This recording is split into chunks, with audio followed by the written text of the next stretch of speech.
गहलोत ने नेहरू की पुण्यतिथि के मौके पर मोदी सरकार की विदेश नीति, महंगाई, कानून व्यवस्था और लोकतांत्रिक संस्थाओं को लेकर जमकर निशाना साधा। गहलोत ने कहा कि नेहरू के समय भारत की विदेश नीति मजबूत थी, लेकिन आज भारत अंतर्राष्ट्रीय स्तर पर कमजोर दिखाई दे रहा है। उन्होंने पेट्रोल डीजल की बढ़ती कीमतों, पेपर लीक, सीवरेज व्यवस्था, अधूरे विकास कार्यों और कानून व्यवस्था पर भी सवाल उठाए हैं। गहलोत ने कहा कि राज्य में ठेकेदारों के भुगतान रुके हुए हैं, सड़कें खुदी पड़ी हैं, आम जनता परेशान है। साथ ही उन्होंने चुनाव प्रक्रिया, न्यायपालिका और केंद्रीय एजेंसियों के दुरुपयोग को लेकर भी केंद्र सरकार पर गंभीर आरोप लगाए हैं।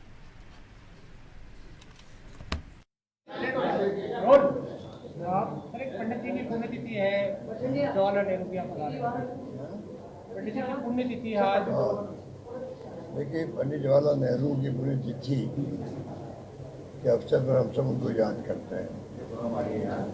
आज़ादी जंग के अंदर जो उनकी भूमिका रही, करीब 9-10 साल तक जेलों में बंद रहे, लंबा संघर्ष किया गांधी जी के सानिध्य में। लंबी कहानी सबको मालूम है, देश पूरे मालूम है, देशवासियों को मालूम है। और उन्होंने जो आधारभूत ढांचा तैयार किया देश में, उसी पर आज देश टिका हुआ है। चाहे बड़े बड़े उस जमाने में आज़ादी मिलते ही बड़े बड़े बांध बनाए हो, इस्पात के कारखाने बनाए हो, एम्स बनाए हो, हर क्षेत्र में IITs बनाई हो, मतलब शिक्षा में, स्वास्थ्य में, उद्योग धंधों के अंदर, किसानों के लिए बांध का निर्माण, बिजली का उत्पादन, एक लंबी कहानी उनकी है।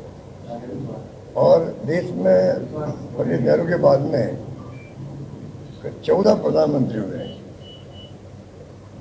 शपथ तो 15 लोगों ने, क्योंकि गुजरात नंदा साहब 2 बार लिए, और अब 14 प्रधानमंत्री रहे हैं देश के अंदर। पर जो नेहरू जी की विदेश नीति थी, उसको डिस्टर्ब नहीं किया किसी ने भी नहीं किया, चाहे वो पंडित नेहरू के विचार से मिलते या नहीं मिलते थे। एक बार याद है मुझे, वाजपेयी जी बन गए विदेश मंत्री मुरारजी देसाई के वक्त में, तब भी उन्होंने कहा कि विदेश नीति पंडित नेहरू की चलेगी देश के अंदर। वो जमाना हमने देखा है